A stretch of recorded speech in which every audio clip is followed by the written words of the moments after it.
안녕하세요. 부동산을 보는 눈 리얼아이 박감사입니다. 최근에 대형 경제 유튜버 한 분이 채널을 양도하고 이제 일반인의 삶으로 돌아가겠다 이런 발표가 났습니다. 저는 대형 유튜버는 아니지만 이 기사를 보니까 이런저런 생각이 들더라고요. 제가 이 유튜브를 하는 이유가 여러분들과 이렇게 소통하는 게 너무 재밌고 또 즐거워서 하는 건데 저는 안 떠나갈 거니까 여러분들도 저를 버리지 않으셨으면 좋겠습니다. 이런 쓸데없는 얘기로 이야기를 오늘은 시작을 했네요. 요즘 이슈가 되는 거 있죠? 채무 탕감에 대한 이야기가 나오고 있습니다. 비투족이 못 갚은 빚을 결국 전 국민이 떠안게 됐다고 사람들의 원성의 목소리가 커지고 있어요. 그렇게 빚내서 투자하지 말라고 얘기들을 했지만 돈 벌어보겠다고 빚을 잔뜩 냈는데 실제 경기가 어려워지는 상황이 오니까 이걸 갚지 못하는 사람들이 속출하고 있습니다. 이들을 그냥 둘 수 없기 때문에 이러한 대책이 나왔다고 볼 수 있는데 서울회생법원에서도 주식이나 코인 투자했다가 실패한 사람들 개인회생 신청할 경우에 손실금을 변제금 산정 때 반영하지 않겠다고 결정을 했고 또 정부는 엄청나게 많은 돈을 들여서 이들의 회생을 돕는 대책을 하겠다고 발표를 했어요. 그렇게 하지 말라고 했던 일을 한 사람들까지 구제해줄 필요가 있느냐 이런 얘기 나오는 거 당연합니다. 비토한 사람들을 살리기 위해서 결국 전 국민이 이 책임을 짊어져야 되는 상황이 우리 앞에 펼쳐졌어요. 취약층을 살리기 위해서 125조 플러스 알파를 풀고 부채에 대해서 경감하는 조치를 하겠다 이런 대책을 내놨죠. 이렇게 하는 이유 이미 이들이 돈 갚을 능력이 없기 때문에 그들이 삶을 포기하지 않도록 회생의 길을 열어주기 위한 조치라고 볼 수 있습니다. 주요 내용을 살펴보면 소상공인에 대한 대책이 대부분의 금액을 차지하고 있죠. 코로나 때문에 주변에 망한 사람들 굉장히 많은데 그들 이러한 경제 상황에서 이 빚을 갚아낸다는 건 현실적으로 불가능합니다. 그래서 그들에 대해서 이자 원금에 대한 감면 조치 이런 채무 조정을 통해서 회생의 길을 열어주겠다 이러한 대책이 포함이 됐어요. 근데 이 채무 중에서 부동산 임대업에 대한 대출은 제외를 했습니다. 또 가계 차주에 대한 지원 내용도 담겨 있어요. 빚내서 집 산 사람들, 영끌한 사람들 워낙 많죠. 그들 올라가는 금리 감당할 수가 없습니다. 대부분이 변동금리로 빌린 시장이기 때문에 이들 장기 고정금리로 전환하는 데 필요한 자금을 지원하겠다는 정책을 발표했어요. 사실 부채 문제 계속 강조해 왔지만 이미 우리 사회가 감당하기엔 너무나 큰 규모로 불어났습니다. 가계부채 1900조, 또 전세보증금 850조, 지금 앞에서 말한 자영업자 대출 910조, 이 모든 빚이 가계에 쏠려 있습니다. 부채의 불해골이라는 영상을 통해서 이러한 부채들은 다 연결되어 있다고 설명을 드렸죠. 가장 취약한 부분 자영업자의 부채 문제 계속 유예해 주면서 그 터질 시기를 조율해 왔는데 이제 유예가 불가능한 시점까지 왔습니다. 그러니 이 충격이 급속도로 퍼지는 걸 막기 위해서 혈세를 쏟아 부어서 막아보려고 하는 상황까지 온 거예요. 개인을 살리기 위해 이런 걸 하는 것도 있지만 이들의 문제가 결국 금융권의 시스템 위기까지 갈 수 있기 때문에 어쩔 수 없이 이러한 대책을 발표를 했습니다. 금융기관들 저금리에 또 정부의 보증이 있으니 대출을 마구마구 해주면서 이윤을 챙길 수 있었는데 그들 또한 경제 위기 앞에서 굉장히 취약한 입장에 처해 있기 때문에 선제적으로 이러한 조치가 시행된다고 볼 수 있습니다. 가장 리스키한 게 저축은행들이죠. 부동산 시장이 꺼지면서 저축은행의 PF 부실 사태 재현 이런 내용들이 솔솔 나오고 있습니다. 2011년도에 우리는 이러한 상황을 겪었죠. 국내 최대 저축은행인 부산저축은행에서 뱅크런이 일어났고 나머지 저축은행까지 이 여파가 커져서 엄청난 사회적 파장을 불러왔던 그 사태가 또 일어날 수 있다라는 위기감을 느끼고 있습니다. 그때 24곳이나 문을 닫았죠. 또 피해자도 10만 명이나 됐어요. 예금보험공사가 이들의 구조조정을 위해서 27조가 넘는 공적 자금을 투입하기도 했습니다. 이러한 문제가 지금 앞으로도 일어날 수 있을 그 위험성이 커지고 있습니다. 많은 저축은행들이 고수익을 노린 부동산 PF 대출을 굉장히 많이 확대를 했습니다. 부산저축은행 넘어간 것도 그 PF 부실 때문에 그런 거죠. 경기가 급속도로 얼어붙으면서 건설사들이 부도나고 여기에 돈을 빌려줬던 저축은행들이 급격히 부실화됐습니다. 근데 꼭꼭 숨겨놨다가 작은 은행부터 뱅크런으로 무너지고 사람들이 이 불안한 소식을 접했죠. 그래서 단체로 뱅크런을 감행하고 순식간에 엄청난 액수의 돈이 빠져나가면서 숨겨놨던 진실 부실이 바깥으로 나오게 됐습니다. 대규모로 예금이 빠져나가고 현금 부족으로 영업정지 된 다음에 감사를 했더니 빈 껍데기였죠. BIS 비율 5% 이상으로 지금 우리 규제하고 있는데 7% 정도 돼서 안전하다고 봤었는데 이 비율이 마이너스 50%까지 곤두박질 치면서 완전 빈 껍데기였다는 게 세상에 밝혀지고 결국 파산하게 됐습니다. PF 부실에서 시작된 저축은행 사태, 지금 다시 일어날까봐 걱정을 하고 있습니다. PF 과정을 살펴보면 전부 다 빚으로 한다고 볼 수 있습니다. 토지 매입금 자체도 대출로 시작을 하죠. 토지를 매입할 지역을 선정해서 아주 조금의 에쿼티를 가지고 대부분은 계약금 대출을 통해서 토지를 매입을 합니다. 매입이 되면 땅 담보로 대출을 받고 사업비를 조달해서 공사를 진행한 다음에 나중에 팔아서 이 모든 돈을 갚습니다. 이 과정에서 돈을 빌려줬던 각종 금융기관들은 이걸 주관하는 비용, 이자 수익 이런 걸 다 가져가는 구조입니다. 땅이 아직 확보도 안 된 상태에서 돈을 빌려주고 땅을 사서 허가를 받으면 또 금액을 올려서 또 대출을 받죠. 이렇게 대출을 해주고 사업 시행에 이익까지 쉐어하니까 증권사들이 너도 나도 뛰어들고 본 PF로 전환될 때 농협, 수협, 새마을금고 뭐 이런 데서 또 돈을 빌려가지고 계속 유지를 합니다. 근데 부동산 경기가 꺼지고 있으니까 부실 리스크가 급격하게 드러나게 된 거죠. 새 금감원장 오자마자 PF 문제를 지적을 했습니다.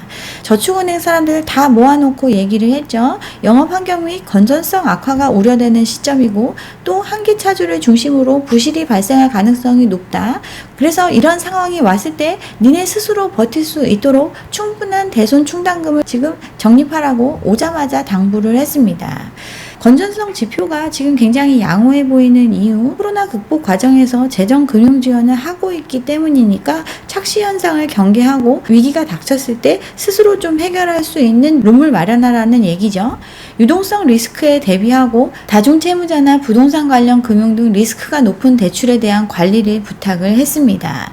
즉 부실이 날 수 있는 부분에 대해서 스스로 준비하라고 잔소리를 한 것과 같습니다.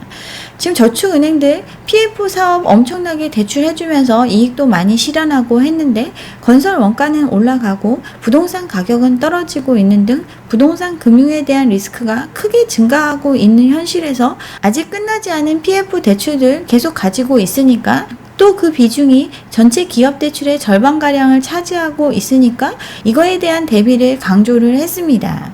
또 이거 말고 특별히 당부한 거 사업자의 주택담보대출 이 부분에 대해서도 철저하게 감시하라고 이야기를 했습니다. 이 이유는 가계대출 규제가 되면서 우회적인 방법으로 대출받은 사람들이 빠른 속도로 늘어났기 때문이죠. 서류를 위변조해 가면서까지 빚을 내게 했습니다. 근데 이들 1금융권과는 차이가 있죠. 사업자 주담대의 평균 LTV는 75%나 됩니다. LTV 40에서 60%까지 규제하고 있는데 저축은행이 보유하고 있는 사업자 주담대 같은 경우는 평균이 75%입니다. 90%까지 빌려준 경우도 많이 나왔죠. 그래서 이들이 부실났을 때 문제 생기지 않도록 니네 스스로 준비해라. 이걸 오자마자 강조를 했어요. 핵심은 망할 경우에 돈을 뗄 경우라도 스스로 재생 가능하게 준비하라 이 얘기죠. 특히 PF 물려있는 거 많고 또 편법 대출로 주담대에 물려있는 거 많은데 이런 부분들 스스로 감당하지 못하면 또 제2의 저축은행 사태 나타날 수 있기 때문에 이걸 단도리를 했습니다. 또다시 저축은행 사태가 터졌을 때 이거 다른 금융권으로의 전이 불보듯 뻔하죠. 부동산 시장이 꺼졌을 때 올 후폭풍에 대해서 굉장히 걱정하고 있어요. 지금 정부가 가장 두려워하는 거 뱅크런 상황을 두려워하고 있습니다. 저축은행의 건전성이 악화됐다 위기의 상황이 와서 뱅크런이 발생하면 모든 금융 시스템으로의 전이가 될 수 있고 이는 엄청난 사회적 비용을 수반하기 때문에 이를 막기 위한 자체적인 준비를 강조하고 있어요. 지금 저축은행의 BIS 비율 양호하다고는 하지만 수치적으로만 그렇게 보이는 걸 수 있습니다. LTV의 90%를 빌려주고 있죠. 그것도 1금융권에서 빌리지 못한 금액을 빌려준 거니까 신용 부분에 있어서도 훨씬 더 취약할 수 있는 사람들에게 빌려준 상황입니다. 이들이 갚지 못하면 부실로 이어져요. 또 대부분의 자산이 PF에 치중되어 있는데 부동산 경기 하강 국면에서 이들이 갚지 못하고 또 그들이 만들어낸 부동산이 팔리지 않게 되면 이도 손실로 이어집니다. 급격하게 은행의 신인도가 떨어질 수 있고 이는 영업정지, 뱅크런 사태를 유발할 수 있는 심각한 리스크입니다. 그만큼 부동산 시장의 냉각과 그 충격을 걱정하고 있습니다. 집값이 뚝뚝 떨어지고 있죠. 전국이 깡통전세 주의보가 내려졌어요. 영끌에서 집들을 샀고 거기에 느슨하게 빚을 다 내줬는데 이 집값의 하락세가 완연하고 있습니다. 또 집값을 받쳐주던 전세가마저도 떨어지면서 집값을 방어할 길이 없어요. 외곽 같은 경우는 이미 반토막 나고 있죠. 양주 옥정 여기 같은 경우 6억 넘게 팔리던 아파트 조금 낮춰서 내놓고 있지만 실제 거래되는 건 4억까지 떨어져야 거래가 됐습니다. 세종도 마찬가지죠. 10억이라던 아파트가 5억으로 내려와야 거래가 이루어졌습니다. 이나마도 거래가 거의 안 되는 부동산 시장은 완전 빙하기가 왔어요. 경매도 마찬가지죠. 사람들은 돈이 없고 아무도 사지를 않습니다. 그렇게 서로 살려고 난리를 쳤던 땅, 결국 땅값 지불도 못해서 재경매에 들어갔는데 다시 팔려고 하니 살 사람이 대폭 줄어들었어요. 낙찰 가격도 50% 이상 뚝 떨어지게 됐습니다. 여기 중계동 한 단독주택 4억 6,500에 낙찰이 됐는데 대금이 미납돼서 재경매 진행을 했고 낙찰 가액은 2억으로 낮아지는 이런 전형적인 하락장 신호를 나타내고 있습니다. 이것도 지금 비싼 상황이죠. 자칫 어설프게 물건 빨리 잡으면 낭패 볼 수 있다. 이렇게 경매만 하는 사람조차 권고하고 있습니다. 서울 경매시장 낙찰률 3분의 1도 안 되죠. 시중에 돈이 씨가 마르고 그동안 모든 빚의 주범이 됐던 부동산 시장이 급격하게 꺼지고 있습니다. 전세난 하면서 쉽게 빌려주던 전세 대출도 이제 함부로 쓰기 힘들 정도로 금리는 치솟고 있죠. 전세 대출 금리가 6%를 뚫었습니다. 이자 부담에 집을 유지하지 못해서 1년도 안 돼서 되파는 집주인도 늘어나고 있습니다. 돈이 있으면 자기가 버틸 여력이 있으면 집값 계속 오른다는 믿음이 있는 사람들이 집을 샀기 때문에 웬만하면 안 팔죠. 근데 그렇지 않은 사람들 이렇게 급격하게 올라가는 이자를 감당할 수가 없어요. 아직 멀었다고 했죠. 금리는 더 올라갈 상황이니까 1년도 안 돼서 세금 내고 어쨌든 원금이라도 건져보려고 집 파는 사람들이 늘어나고 있습니다. 금리는 오르고 경기는 침체되고 물가는 잡히지 않는 지금 상황 힘든 시기가 시작됐다는 걸 알 수 있는데 0.5%에 불과했던 기준금리가 10개월 만에 2.25%가 됐습니다. 평균 연이자가 100만 원이 넘게 증가를 했어요. 물가가 오르니까 금리를 올릴 수밖에 없고 미국에서 금리 올라가는 속도가 워낙 빠르니까 환율도 올라가고 더더욱 금리를 올릴 이유밖에 없는 이러한 상황인데 사람들이 견뎌내지 못하고 있습니다. 희망을 포기하는 사람들이 속출하고 있으니까 지금 어쩔 줄 몰라 하고 있어요. 우리나라 그렇게 집이 없다 했지만 부동산 경기의 화랑을 타고 곳곳이 공사판입니다. 이 공사판들 다 PF 대출을 활용해서 짓고 있는 거죠. 부동산 화랑으로 인해서 많은 사람들이 이익을 보기도 했고 그걸 가지고 더 큰 이익을 보겠다고 계속 사업을 벌이고 있었던 게 최근까지의 상황입니다. 근데 이 부동산 가격이 하락을 하고 경기가 급속도로 얼어붙으니까 이들이 무너지면 가게도 기업도 자유롭지 못합니다. 무너질 리스크는 점점 커지고 있고 이를 버텨내기엔 이미 너무 큰 빚을 지고 있습니다. 이제 무너질 수밖에 없고 무너지고 있는데 그 충격과 대가는 우리는 이미 짐작하고 있어요. 지금 그들에게 빚을 탕감해주는 조치를 하는 것, 그 속도를 조금이라도 늦추고 그들이 포기하고 급격하게 무너졌을 때 치러야 하는 사회적 비용을 줄이기 위해서라도 선제적인 대응을 하는 겁니다. 경기가 꺼지고 전 세계가 긴축으로 가는 상황에서 부동산만 자유로울 수는 없습니다. 중국 같은 경우 제로 코로나 정책 때문에 경제 성장률이 2분기에 0%대를 보였습니다. 아직 끝나지 않은 질병 때문에 경제 성장의 발목을 잡고 있고 글로벌 경기 또한 만만치가 않습니다. 그러니 우리나라와 비슷하게 부동산 붐이 불었던 중국 같은 경우 공사가 곳곳에서 중단되고 있습니다. 홍콩 절반 면적이 공사 중 중단이 됐고 이로 인한 충격을 걱정하고 있습니다. 주담대만 2조 위안, 우리 돈으로 380조 원 정도를 중국도 빚내서 집 산 사람들이 많은데 이들이 참여한 사업이 중단되고 있어요. 이러니 이미 중국의 중소은행들에서는 뱅크런이 일어나고 있습니다. 경제 성장률이 반토막이 될 거라는 우려 속에 뱅크런이 곳곳에서 발생하고 있으니 경제가 더 어려워질 수밖에 없죠. 최근 3년간 10차례가 넘는 뱅크런 사태에 직면을 했고 온라인 인출 이체 중단되는 이러한 은행들도 속출하고 있습니다. 높은 수준의 부실 대출이라든가 자금 조달 방식, 또 이를 어째보기 위해서 연구체 발행하고 이런 거에 대한 부작용까지 이미 예견된 리스크가 중국에서 현상으로 나타나고 있습니다. 우리나라도 지금 비슷한 현상이 나타나고 있죠. 공사 중단되는 현상 나타나고 있고 금감원장이 나서서 저축은행의 부실 문제에 대책을 주문하는 상황입니다. 코로나로 인해서 실물 경제가 타격을 입었지만 안 입은 것처럼 사람들은 지냈습니다. 그렇게 버틸 수 있었던 이유, 빚으로 버텼던 거죠. 병 때문에 빚을 유예해주고 계속 버텨왔는데 이제 이것을 갚아야 되는 시기가 왔고 또 하나만 빚진 게 아니라 여기저기서 빚진 상황에 처한 가게가 굉장히 많이 있습니다. 또 집값 오르는 것만 보고 영끌한 미래 수요들이 대거 뛰어들었죠. 또 이들이 집을 사주니까 더 높은 값을 받을 수 있다고 시세보다 비싸게 땅 확보하면 무조건 돈 벌 수 있다. 수많은 PF 대출이 이루어졌습니다. 부동산 만들기만 하면 비싸게 팔 수 있다라는 믿음으로 벌려놓은 사업장이 워낙 많이 있습니다.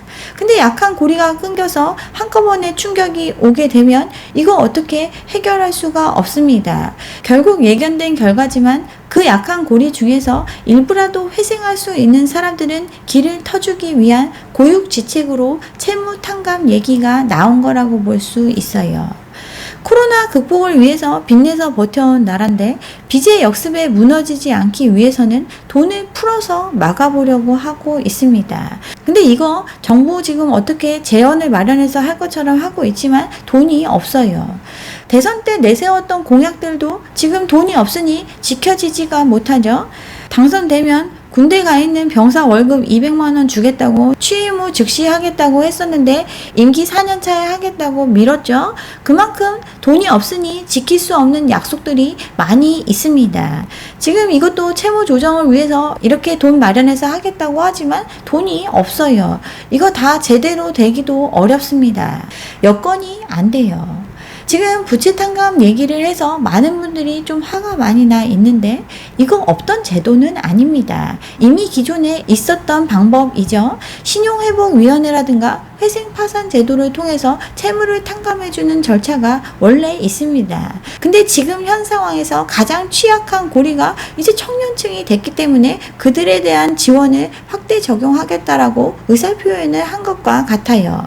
이들 예뻐서 도와주는 게 아닙니다. 신용회복위원회 빚이 너무 많아가지고 정상적인 상환이 불가한 사람들을 위한 제도입니다. 빚 때문에 죽을 수는 없잖아요. 빚이 많아서 너무 힘든 사람들한테 채무 감면은 하나의 방법입니다. 근데 이렇게 조정을 해서 법원에서 개인 회생이나 파산 면책을 받아야만 이게 가능합니다. 개인 회생, 일정한 소득이 증빙되고 일하면서 이걸 갚을 의지가 있다라고 판결이 돼야 회생으로 가는 거고 더 이상 갚을 능력이 안 되는 경우 파산으로 갑니다. 근데 이것들 금융기관에 있는 빚만 해결하는 제도입니다. 어쨌든 법원의 결정을 통해서 회생이든 파산이든 그들이 앞으로도 살아갈 수 있게끔 해주는 제도 이미 있었던 겁니다. 금융기관들 어쨌든 사람 믿고 돈 빌려줬는데 그들의 채무를 탕감해 주게 되면 그 손실 결국 감당해야 합니다. 그래서 이 제도에도 항상 공정성과 남용 방지의 문제가 부각이 됩니다. 빚 잔뜩 져놓고 갚지 않아도 되면 도덕적 해이 문제가 생기죠. 그래서 파산 관제인도 두고 회생위원도 두고 그걸 또 법원의 결정을 통해서 구제를 하는 겁니다. 제가 이거 자료를 준비하고 있는데 금융위원장이 해명을 했어요. 코인비 탕감 아니다라고 청년들이 이번 제도에 포함이 됐지만 굉장히 일부고 채무를 예정대로 갚을 수 있느냐 없느냐를 기준으로 채무 재조정 대상을 판단하는 거라고 해명을 했죠. 금융대책의 도덕적 해이 문제, 이거에 대한 논란은 있을지언정 어쨌든 제도권 하에서 이루어지는 겁니다. 은행들 신용의 근간을 흔드는 거라고 강하게 반발할 수밖에 없죠. 자기들 돈 떼이는 것과 같으니까. 정부 또 은행의 손실을 다 갚아줄 능력이 안 됩니다. 그러니 정부도 이렇게 하고 있으니까 금융기관들도 일부 감수하라고 이런 얘기를 하는 거죠. 지원 규모 125조 정도를 생각하고 있는데 또 빚을 내서 또 채권을 발행해서 조달을 하고 예산 없이 대환으로 지원하는 부분을 강조를 했습니다. 공공기관이 회사채를 발행해가지고 재원을 조달하면 시장에 부정적인 영향을 미칠 수밖에 없는 거, 이거 당연한 거죠. 그래서 이걸 조절할 거라고 하면서 그동안 금융기관 혜택 본 부분 많이 있으니까 정부가 조치를 마련했으니 각 금융사는 여러 차주의 개별 상황을 고려해 달라고 압박을 했습니다. 이미 감당할 수 없는 빚에 대해서 대책은 없습니다. 그렇게 평생 일해도 갚을 수 없는 수준의 돈을 빚지고 있는 사람들 살게 하기 위해서 회생파산이라는 제도를 통해서 이걸 하는 거고, 그들 중 지금 현 상황에서 가장 위기에 처해 있는 청년들에 대한 지원을 더 할 수밖에 없는 게 현실입니다. 이미 갚지 못할 걸 예상하고 법원에서 회생법원 더 추가로 설치해 달라고 요구를 했죠. 혼란을 줄이기 위한 장치 마련을 이미 논의하고 있습니다. 그동안 부동산 과열 때문에 전 정부는 굉장히 힘든 시간을 보냈습니다. 탐욕과 불안에 못 이겨서 부동산 투기 시장에 뛰어든 젊은 세대들 그렇게 하지 말라고 말렸지만 그들이 이미 일을 저질러 놨고 이들이 가장 취약한 부채의 고리가 됐습니다. 이들이 아예 빚 갚는 걸 포기하게 되고 삶을 포기하게 되면 그로 인한 사회적 비용은 훨씬 더 크기 때문에 정부는 욕을 먹더라도 지금 다급하게 나서고 있어요. 정부는 이미 빚을 진 사람들이 빚을 못 갚을 거라는 걸 인정하고 있어요. 이게 금융권 부실로 이어져서 금융 시스템 리스크로 전이될까봐 이것 또한 걱정하고 있습니다. 절대적으로 엄청난 빚을 진 상황에서 금리는 가혹하게 오르고 있는 게 현 상황입니다. 급격한 동요를 막고 죽지 말고 빚 갚으라고 지금 숨기를 터주는 이러한 조치, 어쩔 수 없는 조치입니다. 이것 때문에 너무 화내지 않으셨으면 좋겠어요. 네, 여기까지 오늘 준비한 내용이고요. 오늘 제 영상이 좋았다면 좋아요와 구독 잊지 마시고 다음 영상도 함께 해주시기 바랍니다. 감사합니다.